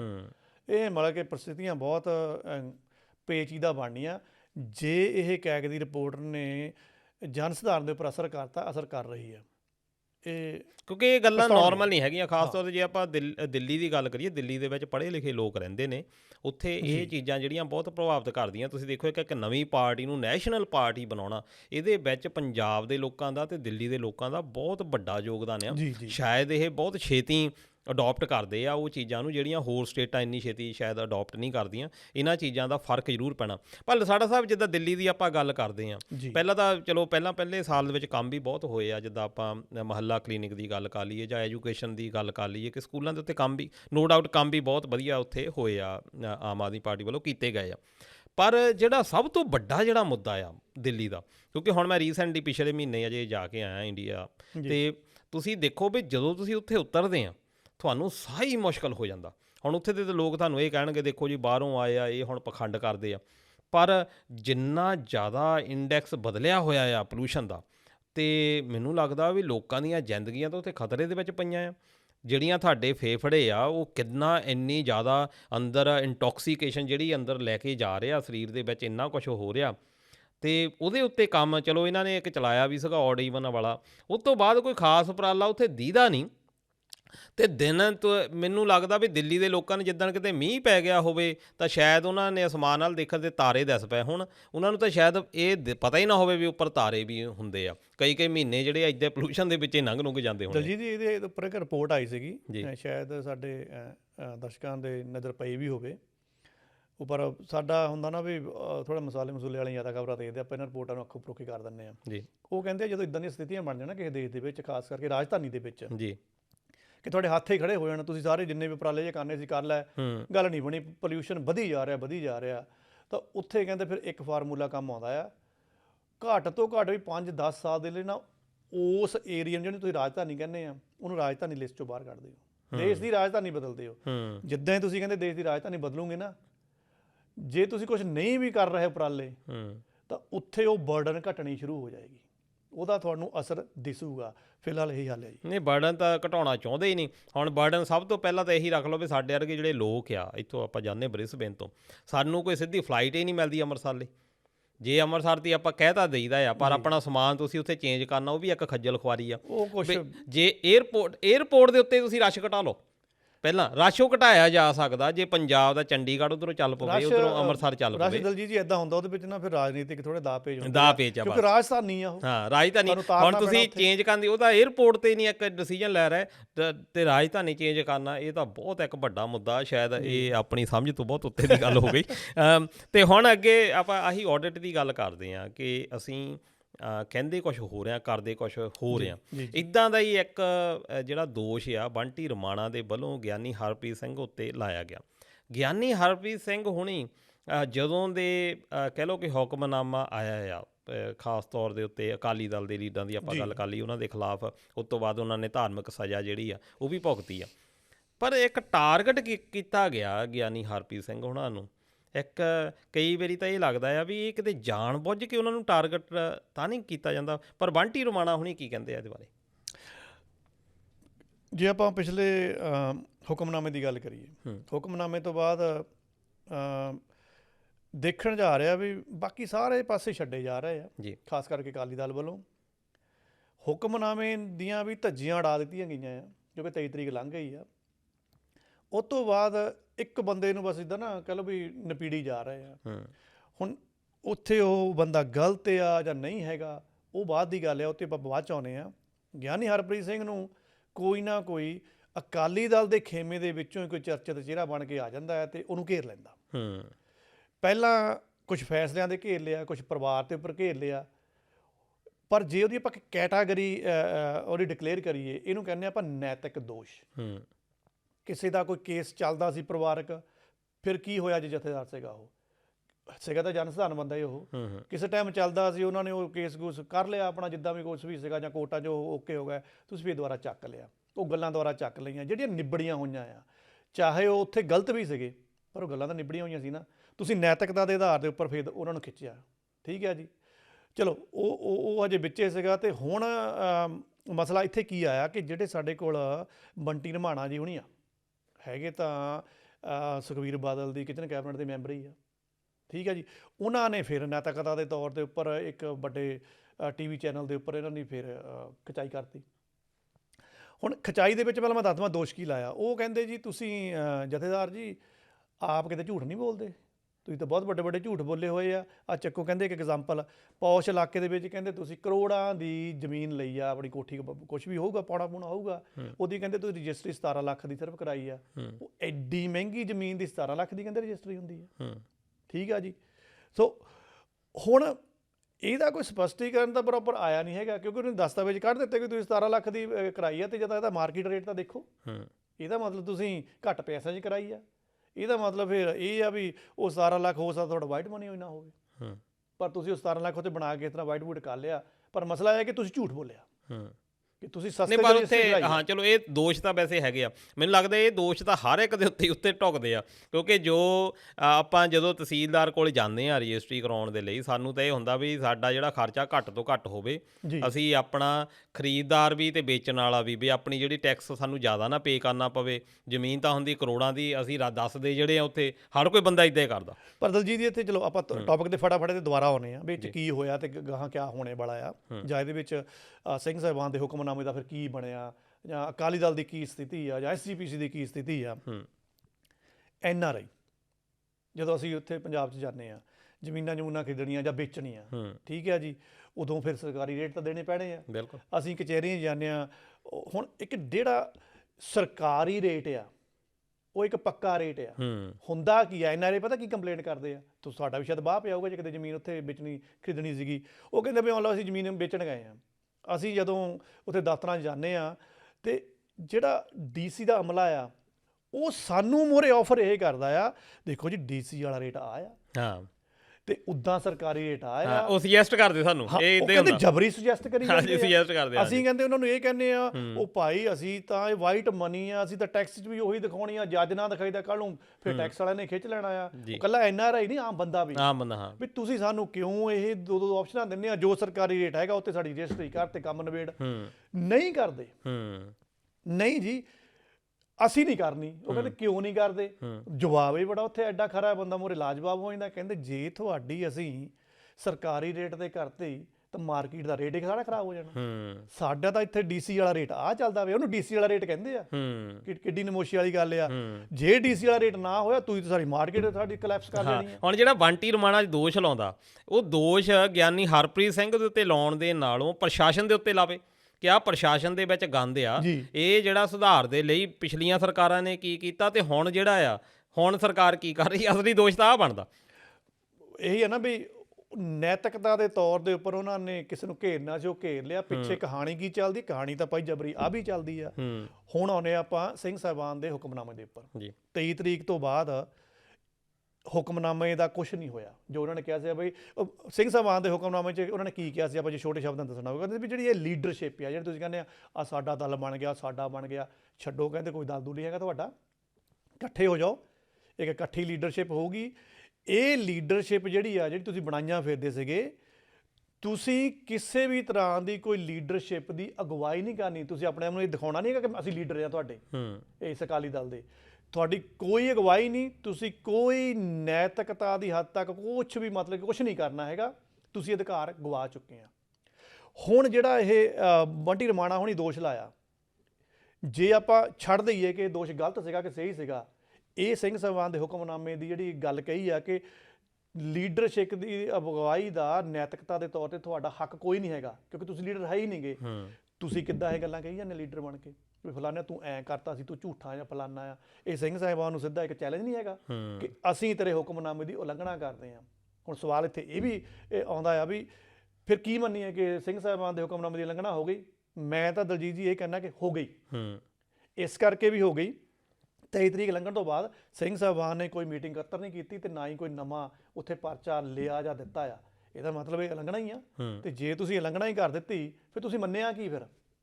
ਤਾਂ ਇਹਦਾ ਮਤਲਬ ਇਹ ਬਣਿਆ ਕਿ ਤੁਸੀਂ ਸਿੱਧੇ ਢੰਗ ਦੇ ਨਾਲ ਸਿੰਘ ਸਾਹਿਬਾਨ ਨੂੰ ਜਾਂ ਜਥੇਦਾਰਾਂ ਨੂੰ ਇਹ ਉਂਗਲ ਕਰਕੇ ਕਹਿ ਰਹੇ ਹੋ ਤੁਸੀਂ ਝੂਠੇ ਹੋ, ਤੁਸੀਂ ਸਾਨੂੰ ਵੀ ਝੂਠੇ ਕਹਿੰਦੇ ਸੀ, ਤੁਸੀਂ ਵੀ ਸਾਡੀ ਅਗਲੇ 'ਚ ਲੱਗੋ, ਤੁਸੀਂ ਵੀ ਉਸੇ ਕਤਾਰ ਦੇ ਵਿੱਚ ਅਗਵਾਈ ਤੁਸੀਂ ਵੀ ਨਹੀਂ ਕਰ ਸਕਦੇ। ਤਾਂ ਸਥਿਤੀ ਕਿੱਥੇ ਜਾ ਕੇ ਡਿੱਗ ਪਈ ਆ। ਪਰ ਦੇਖੋ ਅਕਾਲੀ ਦਲ ਜਿਹੜੀ ਕਿ ਖੇਤਰੀ ਪਾਰਟੀ ਆ, ਇਹਦਾ ਉਭਾਰ ਬਹੁਤ ਜ਼ਰੂਰੀ ਆ। ਪਰ ਸ਼ਾਇਦ ਸੁਖਬੀਰ ਬਾਦਲ ਸਾਹਿਬ ਨੂੰ ਵੀ ਇੰਨਾ ਪਤਾ ਨਹੀਂ ਆ ਜਿਹੜੇ ਆਲੇ ਦੁਆਲੇ ਵਾਲੇ ਬੰਦੇ ਆ, ਇਹ ਇੰਨੀ ਟਰਬਲ ਕ੍ਰੀਏਟ ਕਰ ਦਿੰਦੀ ਆ ਕਿ ਉਹ ਤੋਂ ਬਾਅਦ ਫਿਰ ਲੀਡਰਸ਼ਿਪ ਲਈ ਨਿਕਲਣਾ ਵੀ ਬੜਾ ਮੁਸ਼ਕਿਲ ਹੋ ਜਾਂਦਾ। ਸ਼ਾਇਦ ਇਹ ਸਿੱਖ ਨਹੀਂ ਪਾਏ ਵੀ ਇਹ ਜਿਹੜੇ ਬੰਦੇ ਆ ਜਿੰਨੇ ਵੀ ਆਲੇ ਦੁਆਲੇ ਦੇ ਹੈਗੇ ਆ, ਉਹਨਾਂ ਵਿੱਚ ਕੁਛ ਕੁ ਨਾਂ ਜਿਹੜੇ ਆ ਬੜੇ ਚਰਚਿਤ ਆ, ਅਤੇ ਉਹ ਬੋਲਣ ਲੱਗੇ ਕੀ ਕਰਦੇ ਆ, ਇੱਦਾਂ ਦੇ ਕੰਡੇ ਖਿਲਾਰ ਦਿੰਦੇ ਆ ਕਿ ਉਸ ਤੋਂ ਬਾਅਦ ਲੋਕਾਂ ਦਾ ਜਿਹੜਾ ਰੋਸ ਆ ਉਹ ਇੱਕਦਮ ਹੀ ਫੇਰ ਹੋਣਾ ਸ਼ੁਰੂ ਹੋ ਜਾਂਦਾ। ਭਾਵੇਂ ਕਿ ਕੋਸ਼ਿਸ਼ ਕਰ ਰਹੇ ਆ, ਅਤੇ ਆਪਾਂ ਦੇਖਿਆ ਵੀ ਆ ਵੀ ਜਿਹੜੀਆਂ ਹੁਣ ਨਗਰ ਕੌਂਸਲ ਦੀਆਂ ਚੋਣਾਂ ਵੀ ਹੋਈਆਂ, ਅਕਾਲੀ ਦਲ ਨੂੰ ਉਮੀਦਵਾਰ ਨਹੀਂ ਸੀ ਲੱਭ ਰਹੇ ਇਸ ਵਾਰ। ਇੱਦਾਂ ਦੀ ਸਥਿਤੀ ਬਣੀ ਆ ਬਈ ਇਹ ਬੜਾ ਇੱਕ ਚਿੰਤਾਜਨਕ ਹੈਗਾ ਕਿ ਅਕਾਲੀ ਦਲ ਦਾ ਐਡਾ ਨਿਘਾਰ ਹੋ ਜਾਣਾ। ਉਹ ਸ਼ਾਇਦ ਇੱਦਾਂ ਦੀਆਂ ਗੱਲਾਂ ਕਰਕੇ ਹੈਗਾ ਬਈ ਕੋਸ਼ਿਸ਼ ਤਾਂ ਇਹ ਹੋਣੀ ਚਾਹੀਦੀ ਆ ਵੀ ਜਿਹੜੀਆਂ ਪੁਰਾਣੀਆਂ ਗਲਤੀਆਂ ਉਹਨਾਂ ਤੋਂ ਆਪਾਂ ਅੱਗੇ ਨੂੰ ਹੋਰ ਆਈਏ ਅਤੇ ਆ ਕੇ ਜਿਹੜਾ ਹੋਰ ਇਹਨੂੰ ਸੁਚਾਰੂ ਰੂਪ ਨਾਲ ਚਲਾਈਏ। ਅਤੇ ਖੈਰ ਟਾਈਮ ਵੀ ਕਾਫੀ ਹੋ ਗਿਆ ਅਤੇ ਜਾਂਦੇ ਜਾਂਦੇ ਕਿਸਾਨ ਮੋਰਚੇ ਦੀ ਗੱਲ ਕਰਨੀ ਵੀ ਬੜੀ ਜ਼ਰੂਰੀ ਆ। ਅਤੇ ਟਕੈਤ ਸਾਹਿਬ ਜਿਹੜੇ ਕਿ ਪਿਛਲੀ ਵਾਰ ਹੀਰੋ ਦੇ ਤੌਰ ਦੇ ਉੱਤੇ ਪਿਛਲੇ ਮੋਰਚੇ ਦੇ ਵਿੱਚ ਉੱਭਰੇ ਸੀਗੇ, ਇਸ ਵਾਰ ਜਿਹੜੇ ਆ ਡੱਲੇਵਾਲ ਸਾਹਿਬ ਜਿਹੜੇ ਕਿ ਭੁੱਖ ਹੜਤਾਲ ਦੇ ਉੱਤੇ ਨੇ ਅਤੇ ਉਹ ਅੱਗੇ ਨੇ। ਹੁਣ ਟਕੈਤ ਸਾਹਿਬ ਜਿਹੜਾ ਆ ਉਹ ਇਹ ਕਹਿੰਦੇ ਆ ਵੀ ਨਹੀਂ, ਇਹ ਤਾਂ ਇੱਕ ਤਰ੍ਹਾਂ ਦੇ ਨਾਲ ਕੇਂਦਰ ਦੀ ਚਾਲ ਆ ਕਿ ਕਿਸਾਨ ਜਿਹੜੇ ਆ, ਯੂਨੀਅਨ ਆ ਜਿਹੜੀਆਂ, ਆਪਸ ਵਿੱਚ ਹੀ ਇਹ ਭਿੜਦੀਆਂ ਰਹਿਣ ਤਾਂ ਕਿ ਜਿਹੜਾ ਇਹ ਆਪਸ ਵਿੱਚ ਭਿੜ ਕੇ ਸਾਡਾ ਕੰਮ ਸੌਖਾ ਕਰ ਦੇਣ। ਇੱਦਾਂ ਦੇ ਦੋਸ਼ ਜਿਹੜੇ ਕੁਛ ਲਾਏ ਆ। ਹੁਣ ਜਦੋਂ ਯੂਨੀਅਨਾਂ ਹੀ ਆਪਸ ਵਿੱਚ ਲੜਦੀਆਂ ਆ, ਤੁਸੀਂ ਕੀ ਦੇਖਦੇ ਹੋ ਕਿ ਇਹਦਾ ਪ੍ਰਭਾਵ ਜਿਹੜਾ ਆ ਉਹ ਜਨ ਸਧਾਰਨ ਦੇ ਉੱਤੇ ਪਊਗਾ ਕਿ ਅਗਲੇ ਜਿਹੜੇ ਅੰਦੋਲਨ ਆ? ਜੀ, ਬੜੀ ਪੇਚੀਦਾ ਇਹ ਸਥਿਤੀ ਬਣੀ ਹੋਈ ਆ। ਮੈਂ ਕੋਸ਼ਿਸ਼ ਕਰਦਾ ਵੀ ਜਿੰਨਾ ਕੁ ਸਾਨੂੰ ਸਮਝ ਲੱਗੀ ਆ ਜਾਂ ਪੱਤਰਕਾਰਾਂ ਦੇ ਦਾਇਰੇ ਦੇ ਵਿੱਚ ਗੱਲ ਹੁੰਦੀ ਆ ਜਾਂ ਉੱਥੋਂ ਫਿਰ ਥੋੜ੍ਹੀਆਂ ਅੰਦਰਲੀਆਂ ਗੱਲਾਂ ਨਿਕਲ ਕੇ ਆਉਂਦੀਆਂ ਜਿਹੜੀਆਂ ਸ਼ਾਇਦ ਮੀਡੀਆ 'ਚ ਨਸ਼ਰ ਨਹੀਂ ਹੁੰਦੀਆਂ, ਉੱਥੋਂ ਥੋੜ੍ਹਾ ਜਿਹਾ ਤਰੀਕਾ ਜਿਹਾ ਬਣ ਜਾਂਦਾ ਕਿ ਹਾਂ ਵੀ ਸਥਿਤੀਆਂ ਇੱਥੇ ਹੀ ਪਈਆਂ ਆ, ਇੱਥੇ ਕੁੰਡੀ ਅੜੀ ਹੈ ਅਤੇ ਅਗਾਂਹ ਆਹ ਹੋਣਾ ਜਾਂ ਨਹੀਂ ਹੋਣਾ। ਦੇਖੋ, ਇਹ ਜਿਹੜਾ ਜਿੰਨਾ ਹੁਣ ਇਸ ਟਾਈਮ ਘਟਨਾਕ੍ਰਮ ਚੱਲਿਆ, ਪਰ ਇਹਨੂੰ ਤਿੰਨ ਕੁ ਹਿੱਸਿਆਂ 'ਚ, ਤਿੰਨ ਘਟਨਾਵਾਂ 'ਚ ਵਰਤ ਲੈਂਦੇ ਹਾਂ। ਇੱਕ ਤਾਂ ਹੈਗਾ ਵੀ 2 ਮਹਾਪੰਚਾਇਤਾਂ ਹੋ ਕੇ ਹਟੀਆਂ, ਠੀਕ ਹੈ ਜੀ। ਰਕੇਸ਼ ਟਕੈਤ ਦਾ ਬਿਆਨ, ਉੱਪਰੋਂ ਸਾਡੇ ਕੋਲ ਡੱਲੇਵਾਲ ਸਾਹਿਬ ਦਾ ਬਿਆਨ। ਇਹ ਤਿੰਨ ਘਟਨਾਵਾਂ ਨੂੰ ਆਪਾਂ ਨੂੰ ਬਹੁਤ ਧਿਆਨ ਦੇ ਨਾਲ ਜੋੜਨਾ ਪਏਗਾ। ਉੱਥੋਂ ਫਿਰ ਸਮੀਕਰਨਾਂ ਕਲੀਅਰ ਹੋ ਕੇ ਆਉਣੀ ਆ।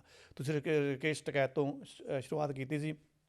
ਪੰਚਾਇਤਾਂ ਤਾਂ ਮਾਂ ਹੋ ਗਈਆਂ, ਉੱਥੇ ਕੱਢਣ ਪਾਉਣ ਨੂੰ ਕੁਝ ਮਿਲਿਆ ਤਾਂ ਹੈ ਨਹੀਂ ਗਾ, ਲੇਕਿਨ ਆਪਾਂ ਦੱਸਾਂਗੇ ਕਿ ਉੱਥੇ ਕੀ ਨਿਕਲਿਆ ਤੇ ਕੀ ਪਾਇਆ ਗਿਆ। ਨਹੀਂ, ਪਰ ਕਾਫੀ ਵੱਡੀ ਗਿਣਤੀ ਦੇ ਵਿੱਚ ਤਾਂ ਲੋਕ ਇਕੱਠੇ ਹੋਏ। ਹਾਂ, ਉਹ ਮੈਂ ਥੋੜ੍ਹਾ ਜ਼ਰੂਰ ਨਸ਼ਰ ਕਰਾਂਗੇ ਅੰਦਰ ਅਸਲ 'ਚ ਹੋਇਆ ਕੀ ਆ ਤੇ ਉਹਦੇ ਪ੍ਰਭਾਵ ਕੀ ਦਿਸਣੇ ਆ, ਜਾਂ ਉਹਦਾ ਕੋਈ ਮਤਲਬ ਬਣਨਾ ਵੀ ਹੈ ਕਿ ਨਹੀਂ ਬਣਨਾ, ਉਹ ਪੋਤੇ ਬਾਅਦ 'ਚ ਆਉਂਦੇ ਆ। ਪਹਿਲੇ ਅੰਦੋਲਨ ਦੇ ਵਿੱਚ ਰਕੇਸ਼ ਟਕੈਤ ਅਗਰ ਸਮੇਂ ਸਿਰ ਕਹਿ ਲਓ ਕਿ ਆਪਣੇ ਹੰਝੂ ਨਾ ਘੇਰਦਾ ਤਾਂ ਸ਼ਾਇਦ ਉਹ ਅੰਦੋਲਨ ਉੱਥੇ ਠੁੱਸ ਹੋ ਜਾਂਦਾ। ਹਾਂਜੀ, ਬਿਲਕੁਲ। ਸੋ ਉਹ ਹੀਰੋ ਸੀਗਾ। ਇਹ ਨਹੀਂ ਕਿ ਇਸ ਵੇਲੇ ਜਿਹੜੀ ਸਥਿਤੀ ਫਸੀ ਹੋਈ ਸੀਗੀ ਵੀ 2 ਉੱਥੇ ਜਥੇਬੰਦੀਆਂ ਬੈਠੀਆਂ ਆ, ਡੱਲੇਵਾਲ ਸਾਹਿਬ ਬੈਠੇ ਆ ਤੇ ਭੰਦੇਰ ਸਾਹਿਬ ਹੋਣੀ ਬੈਠੇ ਆ, ਬਾਕੀ ਦੇ ਪਿੱਛੇ ਹੀ ਗਿਣਤੀਆਂ ਕਰੀ ਜਾਂਦੇ ਆ। ਰਕੇਸ਼ ਟਕੈਤ ਨੇ ਸਭ ਤੋਂ ਪਹਿਲਾਂ ਹੀ ਇਹ ਗੱਲ ਕੀਤੀ ਸੀ ਕਿ ਉਹ ਭਾਈ ਉੱਠੋ ਯਾਰ, ਇਕੱਠੇ ਹੋਵੋ। ਇਹ ਨਹੀਂ ਗੱਲ ਬਣਨੀ ਜਦੋਂ ਤੱਕ ਤੁਸੀਂ ਯੂਨਿਟੀ ਨਹੀਂ ਕਰਦੇ, ਕਿਸੇ ਸਰਕਾਰ ਨੇ ਨਹੀਂ ਹਿੱਲਣਾ ਹੁੱਲਣਾ ਹੈਗਾ, ਬੇਇੱਜ਼ਤੀ ਬਹੁਤ ਹੋਣੀ ਆ। ਤੁਸੀਂ ਪਹਿਲੇ ਸੰਘਰਸ਼ ਨੂੰ ਵੀ ਖਟਾਈ 'ਚ ਪਾਉਣ ਡਏ ਆ। ਲੇਕਿਨ ਜਿੱਦਾਂ ਹੀ ਉੱਧਰ ਮਹਾਪੰਚਾਇਤਾਂ ਦਾ ਪ੍ਰੋਗਰਾਮ ਲਿਖਿਆ, ਉੱਥੇ ਕਾਰਵਾਈ ਹੋਈ। ਰਕੇਸ਼ ਟਕੈਤ ਹੋਣੀ ਆਪਣਾ ਮੀਡੀਆ 'ਚ ਆਉਂਦੇ ਆ। ਹੁਣ ਇੱਥੇ 2 ਗੱਲਾਂ ਨਿਕਲ ਕੇ ਦਲਜੀਤ ਜੀ ਆਉਂਦੀਆਂ। ਕੀ ਉਹ ਕਿਤੇ ਐਵੇਂ ਹੀ ਸ਼ਬਦ ਉਹਨਾਂ ਦੇ ਮੂੰਹ 'ਚੋਂ ਨਿਕਲ ਗਿਆ, ਫਿਸਲ ਗਿਆ, ਕਿ ਕੀ ਉਹਨਾਂ ਨੇ ਸੋਚ ਸਮਝ ਕੇ ਬੋਲੇ ਆ? ਵੀਡੀਓਜ਼ ਜੋ ਆ ਰਹੀਆਂ ਜਾਂ ਮੂਹਰੇ ਜੋ ਚੈਨਲਸ ਬੈਠੇ ਆ ਜੋ ਕਹਿ ਰਹੇ ਆ ਜਾਂ ਜਿਸ ਹਿਸਾਬ ਨਾਲ ਤੱਥ ਦੇ ਰਹੇ ਆ, ਤਾਂ ਮੈਂ ਤਾਂ ਦਲਜੀਤ ਜੀ ਕਹਾਂਗਾ ਕਿ ਸ਼ਬਦ ਫਿਸਲੇ ਨਹੀਂ ਹੈਗੇ। ਸ਼ਬਦ ਬਹੁਤ ਵਿਉਂਤ ਦੇ ਨਾਲ ਉਹਨਾਂ ਨੇ ਕਹੇ ਆ ਔਰ ਮੰਨ ਕੇ ਕਹੇ ਕਿ ਜੋ ਮੈਂ ਕਹਿ ਰਿਹਾ ਕਿ ਸਹੀ ਕਹਿ ਰਿਹਾ। ਉਹਨਾਂ ਨੇ ਕੀ ਕਿਹਾ ਕਿ ਇੱਥੇ ਜਿਹੜੇ ਜਿੱਦਾਂ ਤੁਸੀਂ ਕਿਹਾ ਵੀ ਇਹ ਕਿਸਾਨ ਅੰਦੋਲਨ ਨਹੀਂ ਹੈਗਾ, ਉਹ ਗੱਲ ਨਹੀਂ ਹੈਗੀ। ਉਹ ਕਹਿੰਦੇ ਆ ਇਹ ਕਿਸਾਨ ਅੰਦੋਲਨ ਨਹੀਂ ਹੈਗਾ, ਇਹ ਤਾਂ ਸਰਕਾਰ ਦਾ ਅੰਦੋਲਨ ਆ। ਸਰਕਾਰ ਆਪਣੇ ਹਿਸਾਬ ਦੇ ਨਾਲ ਚੱਲ ਰਹੀ ਆ ਤੇ ਇਹਨੂੰ ਘੱਟ ਤੋਂ ਘੱਟ ਵੀ ਇਹ ਅਪ੍ਰੈਲ ਤੱਕ ਲੈ ਕੇ ਜਾਣਗੇ। ਤੇ ਜੇ ਤੁਸੀਂ ਖੁਦ ਹੀ ਇਹ ਬਿਆਨ ਕਰ ਦਿੱਤਾ ਕਿ ਅਪ੍ਰੈਲ ਤੱਕ ਲੈ ਕੇ ਜਾਣਗੇ, ਫਿਰ ਜਿਹੜੀਆਂ ਮਹਾਪੰਚਾਇਤਾਂ ਮੌਜੂਦਾ ਹੋ ਗਈਆਂ, ਫਿਰ ਉਹਦੀ ਮਤਲਬ ਕਿ ਕੀ ਰਹਿ ਗਈ, ਉਹਦੀ ਵੈਲਿਊ ਕੀ ਰਹਿ ਗਈ ਆ? ਉੱਥੇ ਜਿੰਨੇ ਮਰਜ਼ੀ ਵੱਡੇ ਬਿਆਨ ਤੁਸੀਂ ਦਾਗੇ ਸੀਗੇ। ਉਹ ਕਹਿੰਦੇ ਆ ਵੀ ਜਿਹੜਾ ਕਿਸਾਨ ਦਾ ਏਕਾ ਆ ਉਹ SKM ਦਾ ਜਿਹੜਾ ਗੈਰ ਰਾਜਨੀਤਿਕ ਆ ਤੇ SKM ਦਾ ਜਿਹੜਾ ਰਾਜਨੀਤਿਕ ਆ ਧੜਾ, ਜਦੋਂ ਤੱਕ ਕਹਿੰਦੇ ਇਹ ਇਕੱਠੇ ਨਹੀਂ ਹੁੰਦੇ ਉਦੋਂ ਤੱਕ ਤੁਸੀਂ ਕੁਛ ਨਹੀਂ ਕਰ ਸਕਦੇ ਹੈਗੇ। ਹੁਣ ਮਸਲਾ ਦਲਜੀਤ ਜੀ ਪਤਾ ਕਿੱਥੇ ਖੜ ਗਿਆ ਆ? ਇਹ ਜਦੋਂ ਮਹਾਪੰਚਾਇਤਾਂ ਹੋਈਆਂ, ਆਸ ਵੱਝਦੀ ਸੀਗੀ ਕਿ ਹੁਣ ਜਿਹੜਾ ਗੈਰ ਰਾਜਨੀਤਿਕ ਤੇ ਰਾਜਨੀਤਿਕ ਆ ਨਾ, ਇਹ ਇਕੱਠੇ ਹੋਣਗੇ, ਰਾਜੇ ਵਾਲਾ ਨੂੰ ਵੀ ਉੱਠਣਗੇ, ਕੁਛ ਨਾ ਕੁਛ ਕਰਨਗੇ। ਡੱਲੇਵਾਲ ਸਾਹਿਬ ਉਹਨਾਂ ਨੂੰ ਮਨਾਉਣਗੇ ਕਿ ਤੂੰ ਮਰਨ ਵਾਰਤਾ ਆਪਣਾ ਛੱਡ ਦੇ, ਆਪਾਂ ਮਰਨਾ ਨਹੀਂ ਹੈਗਾ, ਆਪਾਂ ਇਕੱਠੇ ਹੋ ਕੇ ਸੰਘਰਸ਼ ਕਰਦੇ ਹਾਂ। ਪਹਿਲਾਂ ਵਾਲੀ ਉਹ ਪਿਰਤ ਲੈ ਕੇ ਆਉਂਦੇ ਆ, ਫਿਰ ਇਹ ਸਰਕਾਰਾਂ ਝੁਕਣਗੀਆਂ। ਠੀਕ ਹੈ ਜੀ। ਇਨ ਬਿਟਵੀਨ ਜਦੋਂ ਤੁਸੀਂ ਇਹ ਕਹਿ ਦਿੱਤਾ ਤੁਹਾਡੇ ਆਗੂ ਨੇ ਕਿ ਨਹੀਂ ਇਹ ਤਾਂ ਸਰਕਾਰ ਦੇ ਬੰਦੇ ਬੈਠੇ ਆ, ਇਹਨਾਂ ਨੇ ਕਿਆ ਕਰਾਉਣਾ ਆ, ਇਹਦਾ ਮਤਲਬ ਇਹ ਹੋਇਆ ਕਿ ਸਾਰਾ ਉੱਥੇ ਦਰਵਾਜ਼ਾ ਬੰਦ ਹੋ ਗਿਆ, ਖੜੋਤ ਆ ਗਈ ਉੱਥੇ। ਹੁਣ ਇਹ ਕਿਹੜੇ ਮੂੰਹ ਨਾਲ ਦੁਬਾਰਾ ਇਕੱਠੇ ਹੋਣਗੇ? ਇੱਕ ਤਾਂ ਇਸ ਬਿਆਨ ਨੇ ਇਹ ਖੜੋਤ ਪਾਤੀ ਆ। ਹੁਣ ਉਹ ਇਹਨੂੰ ਸਰਕਾਰੀ ਕਿਉਂ ਕਹਿ ਰਹੇ ਆ, ਇਹ ਤਾਂ ਹੁਣ ਟਕੈਤ ਤੋਂ ਨਹੀਂ ਦੱਸ ਸਕਦੇ ਆ। ਪਰ ਇਹਨਾਂ ਦੇ ਇਸ ਬਿਆਨ ਦੇ ਨਾਲ ਇਹਨਾਂ ਦੋਨਾਂ ਸੰਗਠਨਾਂ ਨੂੰ, ਧੜਿਆਂ ਨੂੰ ਇਕੱਠੇ ਹੋਣ ਦੇ ਵਿੱਚ ਦਰਵਾਜ਼ਾ ਬੰਦ ਹੋ ਗਿਆ। ਹੁਣ ਮੈਨੂੰ ਲੱਗਦਾ ਕਿਸੇ ਨੇ ਪਹੁੰਚ ਨਹੀਂ ਮਾਰਨੀ ਹੈਗੀ, ਪਿੱਛੇ ਜੇ ਚੱਲੀ। ਪਰ ਆਮ ਲੋਕ ਤਾਂ ਜਿਹੜੇ ਆ ਉਹ ਤਾਂ ਦੁਚਿੱਤੀ ਦੇ ਵਿੱਚ ਹੈਗੇ ਆ ਵੀ ਅਸੀਂ ਕਿੱਧਰ ਨੂੰ ਕਿਹੜਾ ਪਾਸਾ ਅਸੀਂ ਸਹੀ ਮੰਨੀਏ। ਕਿਉਂਕਿ ਪਹਿਲਾ ਜਿਹੜਾ ਕਿਸਾਨ ਅੰਦੋਲਨ ਹੈ ਉਹ ਕਾਮਯਾਬੀ ਦਾ ਕਾਰਨ ਇਹੀ ਸੀ, ਕਿਸਾਨ ਮਜ਼ਦੂਰ ਦਾ ਉਹਨੂੰ ਨਾਂ ਦਿੱਤਾ ਸੀਗਾ ਕਿ ਕਿਸਾਨ ਤੇ ਮਜ਼ਦੂਰ ਜਿਹੜੇ ਇਕੱਠੇ ਹੋ ਕੇ ਗਏ ਸੀ ਤੇ ਇੱਕ ਏਕਾ ਦਿਸਿਆ ਸੀ। ਇਸ ਵਾਰ ਉਹ ਚੀਜ਼ ਜਿਹੜੀ ਦੇਖਣ ਨੂੰ ਨਹੀਂ ਸ਼ਾਇਦ ਇੱਦਾਂ ਦੇ ਬਿਆਨਾਂ ਕਰਕੇ, ਕਿਉਂਕਿ ਅਜੇ ਤੱਕ ਉਹ ਗੁਰਾਹਾਂ ਜਥੇਬੰਦੀ ਜਿਹੜੀ ਕਿ ਸਭ ਤੋਂ ਵੱਡੀ ਜਥੇਬੰਦੀ ਆ, ਉਹ ਅਜੇ ਤੱਕ ਸ਼ਮੂਲੀਅਤ ਨਹੀਂ ਕਰ ਪਾਈ। ਅਤੇ ਰਾਜੇਵਾਲ ਸਾਹਿਬ ਦਾ ਤੁਸੀਂ ਨਾਂ ਜਿਹੜਾ ਆ ਉਹ ਲਿਆ, ਅਤੇ ਬਹੁਤ ਸਾਰੀਆਂ ਜਿਹੜੀਆਂ ਹੈਗੀਆਂ ਜਿਹੜੀਆਂ ਕਿ ਸੰਯੁਕਤ ਕਿਸਾਨ ਮੋਰਚੇ ਦੇ ਨਾਲ ਜੁੜੀਆਂ ਹੋਈਆਂ ਸੀ। ਵੈਸੇ ਵੀ ਮਾਫ ਕਰਨਾ, ਟਕੈਤ ਸਾਹਿਬ ਦੀ ਮੈਂ ਇੱਕ ਸਟੇਟਮੈਂਟ ਹੋਰ ਭੁੱਲ ਗਿਆ। ਉਹਨਾਂ ਨੇ ਜਿਹੜਾ ਇੱਕ ਹੋਰ ਲਫ਼ਜ਼ ਵਰਤਿਆ ਨਾ ਕਿ ਜਿਹੜਾ ਡੱਲੇ ਵਾਲਾ ਗਰੁੱਪ ਆ ਨਾ, ਇਹ ਮੰਨ ਕੇ ਚੱਲਿਓ ਕਿ ਇਹਨਾਂ ਨੇ ਇਹ ਵਰਡਿੰਗ ਬੋਲੀ ਆ ਉੱਥੇ ਕਿ ਡੱਲੇਵਾਲ ਵਾਲਾ ਜਿਹੜਾ ਗਰੁੱਪ ਆ, ਇਹਦੇ ਵਿੱਚ ਵੀ ਕਹਿੰਦਾ ਇਹੋ ਜਿਹਾ ਕਈ ਲੋਕ ਆ ਜਿਹੜੇ ਏਕਤਾ ਨਹੀਂ ਹੋਣ ਦੇਣਾ ਚਾਹੁੰਦੇ। ਲਓ ਜੀ, ਸਿਆਪਾ ਹੀ ਖੜ ਗਿਆ ਉੱਥੇ। ਤੁਸੀਂ ਜਿਸ ਗਰੁੱਪ ਦਾ ਨੇਤਾ ਜਾਂ ਕਹ ਲਓ ਮੁਖੀ ਆ ਉਹ ਮਰਨ ਵਰਤ ਤੇ ਬੈਠਾ, ਉਸ ਗਰੁੱਪ ਦੇ ਉੱਪਰ ਤੁਸੀਂ ਦੋਸ਼ ਲਾਤਾ ਕਿ ਇਹਨਾਂ ਦੇ ਬੰਦੇ ਤਾਂ ਖੁਦ ਨਹੀਂ ਚਾਹੁੰਦੇ ਹੈਗੇ, ਤੇ ਇਸੇ ਕਰਕੇ ਉਹਨਾਂ ਨੇ ਆਪਣੀ ਗੱਲ ਦਰਾਤੀ ਵੀ ਸਰਕਾਰੀ ਆ ਸਾਰਾ ਕੁਝ ਹੋਣ ਡਿਆ। ਐਵੇਂ ਹੀ ਗੱਲਾਂ ਬਾਤਾਂ ਲੋਕਾਂ ਨੂੰ ਖੱਜਲ ਕਰਨ ਵਾਲੀਆਂ ਗੱਲਾਂ। ਪਰ ਨਾਲ ਨਾਲ ਹੁਣ ਜਿਹੜੀ ਖਬਰ ਆਈ ਆ ਵੀ ਸੁਪਰੀਮ ਕੋਰਟ ਨੇ ਇੱਕ ਕਮੇਟੀ ਜਿਹੜੀ ਆ ਬਣਾ ਦਿੱਤੀ ਆ ਜੀ, ਤੇ ਉਹ ਸੁਪਰੀਮ ਕੋਰਟ ਦੀ ਜਿਹੜੀ ਕਮੇਟੀ ਆ ਕਿਉਂਕਿ ਮਸਲਾ ਤਾਂ ਹੱਲ ਜਿਹੜਾ ਆ, ਕਿਉਂਕਿ ਇੱਕ ਦੇਸ਼ ਜਿਹੜਾ ਲੋਕਤਾਂਤਰਿਕ ਦੇਸ਼ ਆ, ਲੋਕਾਂ ਦੀ ਰਾਏ ਜਿਹੜੀ ਆ ਉਹ ਅਹਿਮ ਹੋਣੀ ਆ ਕਿ ਲੋਕਾਂ ਦੀ ਰਾਏ ਤੇ ਪ੍ਰਸ਼ਾਸਨ ਦੇ ਨਾਲ ਮਿਲ ਕੇ ਕੰਮ ਚੱਲਣਾ। ਉਹ ਕਮੇਟੀ ਜਿਹੜੀ ਬਣਾਈ ਗਈ ਆ, ਹੁਣ ਕਮੇਟੀ ਦੇ ਵਿੱਚ ਜਿਹੜੇ ਕੀ ਤੁਹਾਨੂੰ ਲੱਗਦਾ ਆ ਵੀ ਉਹਦਾ ਕੰਮ ਕੀ ਹੋਇਆ ਜੀ? ਇਹ ਬਹੁਤ ਜਿਹੜਾ ਅਹਿਮ ਇਹਦਾ ਪੜਾਇਆ ਦਲਜੀਤ ਜੀ, ਇਹ ਆਪਾਂ ਦੱਸਣਾ ਢੰਗ ਨਾਲ ਪਏਗਾ ਤਾਂ ਕਿ ਉਹ ਸਾਰੀ ਸੀਨ ਕਲੀਅਰ ਹੋ ਜਾਵੇ।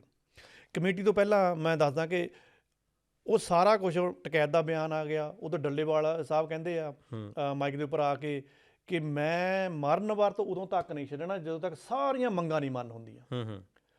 ਇਹਦਾ ਮਤਲਬ ਤੁਸੀਂ ਹੁਣ ਮਰਨ ਵਰਤ ਨਹੀਂ ਛੱਡਣਾ, ਤੁਸੀਂ ਇਲਾਜ ਨਹੀਂ ਕਰਾਉਣਾ ਹੈਗਾ, ਤੇ ਇੱਧਰ ਇਹ ਕਹਿੰਦੇ ਆ ਤੇ ਤੁਸੀਂ ਤਾਂ ਬੰਦੇ ਸਾਰੇ ਸਰਕਾਰੀ ਬੈਠੇ ਆ। ਦੂਜੇ ਗਰੁੱਪ ਕਹਿੰਦੇ ਅਸੀਂ ਤਾਂ ਇਕੱਠੇ ਹੋਣ ਲੱਗੇ ਜੀ, ਹੁਣ ਨਹੀਂ ਅਸੀਂ ਆਉਣਾ ਹੈਗਾ, ਅਸੀਂ ਆਪਣੇ ਤੇ ਉਹ ਤਮਗਾ ਨਹੀਂ ਲੈਣਾ ਹੈਗਾ ਵੀ ਅਸੀਂ ਵੀ ਸਰਕਾਰੀ ਹਾਂ। ਨਤੀਜਾ ਕੀ ਨਿਕਲਿਆ? ਦੇਖੋ, ਅੰਦੋਲਨ ਤਾਂ ਹੁਣ ਚੱਲਦਾ ਰਹੂਗਾ, ਅੰਦੋਲਨ ਨਹੀਂ ਬੰਦ ਹੋਣਾ ਹੈਗਾ, ਪਰ ਇਹ ਅੰਦੋਲਨ ਨਾਲ ਬਿਖਰੀ ਜਿਹੀ ਹੋਈ ਸ਼ਕਤੀ ਨਾਲ ਚੱਲਦਾ ਰਹੇਗਾ। ਲੋਕਾਂ ਦੇ ਵਿੱਚ ਇਹਦੀ ਸਾਖ ਨਹੀਂ ਬਣਨੀ ਹੈਗੀ। ਜੇ ਲੋਕਾਂ ਦੇ ਵਿੱਚ ਸਾਖ ਨਹੀਂ ਬਣਨੀ ਤੇ ਸਰਕਾਰਾਂ ਦੇ ਉੱਪਰ ਦਬਾਅ ਵੀ ਨਹੀਂ ਬਣਨਾ, ਸਥਿਤੀਆਂ ਉੱਥੇ ਹੀ ਰਹਿਣੀਆਂ। ਤੁਸੀਂ ਇਹ ਵੀ ਨੋਟ ਕਰਿਓ, MSP ਦੀ ਲੜਾਈ ਨੂੰ ਲੈ ਕੇ ਅਸੀਂ ਉੱਥੇ ਦੁਬਾਰਾ ਇਕੱਠੇ ਹੋਏ ਸੀਗੇ। ਕੀ ਇਹਨਾਂ ਮਹਾਪੰਚਾਇਤਾਂ ਦੇ ਵਿੱਚ MSP ਦੇ ਉੱਪਰ ਕੋਈ ਗੱਲ ਹੋਈ ਹੈ? ਨਹੀਂ ਹੋਈ। ਉਹ ਮੁੱਦਾ ਹੀ ਪਤਾ ਨਹੀਂ ਕਿੱਧਰ ਚਲੇ ਗਿਆ। ਅਸਲੀ ਲੜਾਈ ਤਾਂ ਹੈ ਹੀ MSP ਦੀ। ਹਾਂ, ਉਹ ਮੁੱਦਾ ਕਿਸੇ ਨੇ ਡਿਸਕਸ ਹੀ ਨਹੀਂ ਕੀਤਾ। ਡੱਲੇਵਾਲ ਸਾਹਿਬ ਦੀ ਸਿਹਤ ਬਾਰੇ ਉੱਥੇ ਕੋਈ ਗੱਲ ਹੋਈ ਆ? ਹੋਈ ਨਹੀਂ। ਕਿਸੇ ਨੇ ਕੋਈ ਚਿੰਤਾ ਜ਼ਾਹਰ ਕੀਤੀ ਆ ਵੀ ਅਸੀਂ ਕੀ ਬਣਾਇਆ ਕਿ ਇਹਨਾਂ ਨੂੰ ਕੁਛ ਇੱਧਰ ਉੱਧਰ ਕਰੀਏ ਜਾਂ ਇਹਨਾਂ ਦਾ ਇਲਾਜ ਕਰ ਦਈਏ ਜਾਂ ਇਹਨਾਂ ਦੀ ਜਗ੍ਹਾ 'ਤੇ ਕੋਈ ਹੋਰ ਬੈਠ ਜਾਵੇ, ਜਾਂ ਹੈ ਨਹੀਂ, ਕੋਈ ਗੱਲ ਹੀ ਨਹੀਂ ਕੀਤੀ ਹੈਗੀ। ਠੀਕ ਹੈ ਜੀ। ਉਸ ਤੋਂ ਬਾਅਦ ਉਹਨਾਂ ਦਾ ਮਨਵੱਤ ਤੋੜਨਾ ਕਿ ਨਹੀਂ ਤੋੜਨਾ ਬੋਲਿਆ ਨਹੀਂ ਕੋਈ ਵੀ।